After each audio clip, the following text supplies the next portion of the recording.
Hello? Welcome to Night, where the dark speaks and true stories haunt.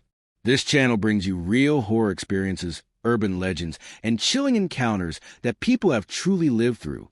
Every episode is based on actual stories, told in a way that pulls you into the shadows. From haunted houses to unsolved disappearances, strange family secrets to ancient curses, we explore the kinds of stories that leave you questioning what's real.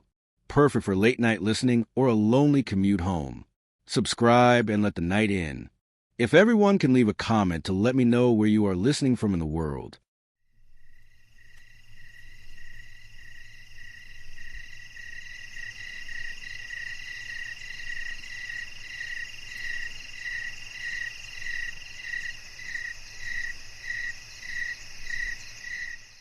I used to draw spirals in the margins of my notebooks when I was a kid. I don't know why.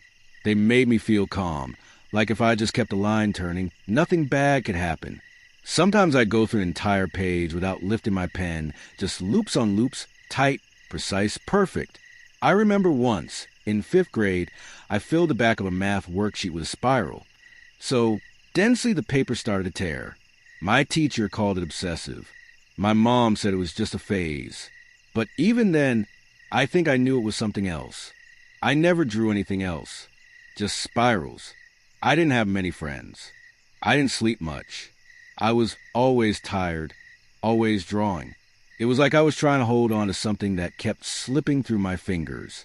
Every curve, every loop felt like a lifeline, the only way to keep things together. The first real change started with a vein. Just one on my wrist. It curved in a way it shouldn't. Too smooth, too intentional.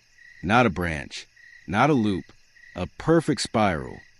Like someone had etched it under my skin while I slept. I stared too long. It moved when I blinked.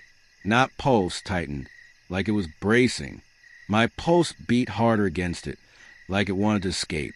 At first, I thought it was a trick of the light, but when I blinked again, it hadn't moved, it had deepened. And there was something else, a faint buzzing under my skin, almost like an electric charge running through my veins. I tried to ignore it. I couldn't. I kept staring. But as I looked at it more, the spiral grew. I wasn't imagining it. The skin around the vein twisted and buckled, turning into a miniature whirlpool under my flesh. I pressed my thumb against it, but the pressure only made it widen, like it was pulling everything toward it. The next morning, my coffee swirled long after I stopped stirring. My cereal kept turning in the bowl, slowly, even after I put the spoon down. My hair curled into tight, unnatural coils I couldn't brush out. It wasn't like the soft waves I used to get after a long night's sleep. No, this was wrong. The curls felt too tight, like the hair follicles were being twisted. Every movement felt wrong. My fingerprints, they used to loop. Now they spiraled, deep, sharp ridges, like they were drilled into me. My scalp itched constantly. I finally dug in with my nails during a shower, yanked out a chunk of hair, and under it, the skin was puckered into ridges. When I pressed the spot, it felt soft, like cartilage, or a tightly wound spring. I pressed harder, and something shifted under my flesh, like a slithering, coiling thing. I could feel it try and make space for itself. I started seeing them everywhere. In clouds, floor tiles, the way ants moved outside, tight, endless loops. My neighbor's wind chime didn't tinkle anymore, it pulsed. In perfect rhythm. Circular. Predictable. The wind didn't blow, it rotated. It wasn't the wind moving things. It was the air bending. I looked up once, and the sky wasn't right. The clouds weren't moving as they should. They were spiraling too, drawing tight circles across the heavens like the clouds themselves were being folded into something. I stopped sleeping after the ceiling inhaled. One night, the shadows on my bedroom walls pulled themselves loose. They unpeeled like old paint and flowed toward the ceiling. The shadows seemed alive. I watched them pull in the center, twisting together like fingers, gripping the plaster. The ceiling bowed upward like a chest drawing breath. Then it exhaled into my mouth. I woke up gagging, my tongue stained black, the taste of ash and static thick in my throat. My chest felt hollow and full at the same time, like something had made space for itself inside me. Like the void I felt was suddenly growing inside me. It was so cold, but I could feel it stretching, filling my veins. I tried to tell my brother. I begged him to look at me, to see. I showed him my fingerprints, the coil in my scalp, the scar where I swore my molar had unscrewed itself. He just stared, wide-eyed, distant, like I was already gone. Or worse, I wasn't me anymore. I grabbed his wrist, trying to make him understand, but he barely flinched. The tension in his body was like stone. Then, slowly, he pulled his arm back and started tracing his own wrist, absent-minded, like he was checking for a spiral that wasn't there yet. I whispered his name. He didn't answer. He just kept tracing, and tracing, and tracing. I walked down my hallway and passed the same cracked spotted wall 8 times. I scratched an X into it with a screwdriver. The next time, there were 2, then 4, then gone. Just spiral scratches curling outward like something had peeled its way through the drywall, digging out like a drill looking for daylight. The pattern wasn't random. The cracks followed me. They looped. Later, I looked out the front window and saw my neighbor walking her dog. She waved. A minute later, she passed again. Same clothes, same smile, same wave.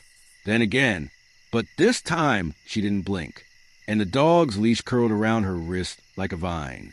Food rotted in unnatural ways. Bananas peeled themselves open like curled petals. Mold formed in rings, constant circles of decay.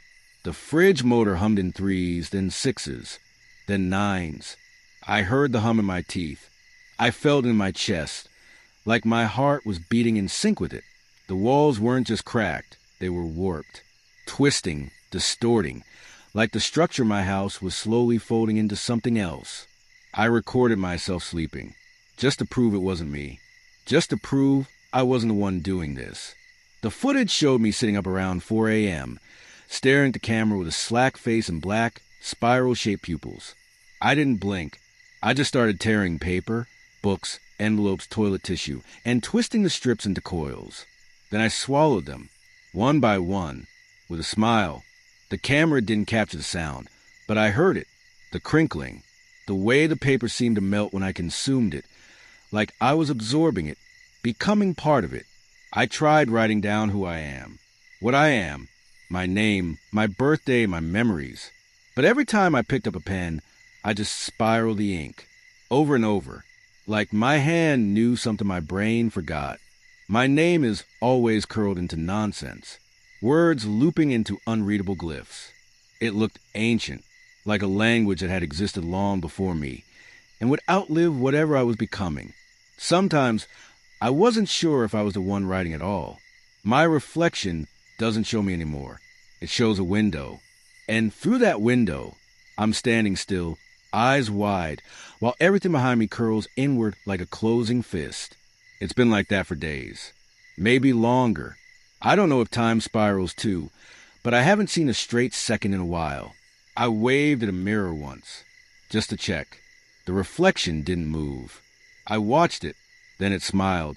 I tried looking at my watch, flicking my wrist to check the time, but the face was spinning. The hands had turned into spirals, like it had all become part of the same thing. Yesterday, I pressed on my back molar during a panic attack. It slid out like a loose screw. No pain, no blood, just an oily pop and a metallic taste. The root wasn't straight. It was coiled, perfect, intentional, like it had always been winding inward. I held the molar in my hand and looked at the root. It looked alive somehow. I tried to squeeze it, and it twitched. A tremor. I took a knife and cut it into my thigh. Just enough to see. No blood came out. Just thick, clear jelly threaded with hair-fine spirals and tiny tendrils moving like worms. I laughed until I vomited. My vomit spiraled on the floor. I could feel it in my skin, in my bones. It was inside me. I went to a clinic. The doctor looked into my eyes and immediately stepped back. His hands shook. He whispered, "It's almost here." Then he walked out of the room. I never saw him again. The door closed behind him, but the hallway outside didn't look right. The walls were stretching out, pulling in on themselves. I opened my front door this morning. There was no sky, just a spiral, stretching across everything. The trees curved, the houses leaned in, the clouds twisted into a vortex of bone-colored mist. I stepped out and saw myself walking away into it, head down, disappearing into the coil. The world had folded in on itself. The path I was walking on became part of the spiral. I had no choice but to follow. I understand now. The spiral isn't pattern. It's a place. Or maybe a path. A tunnel. You don't notice you're in it until the world starts bending in with you. I used to draw spirals to feel safe. Now I see them in my bones. Now I see them on the walls. Now I see them in you. It wasn't protection. It was preparation.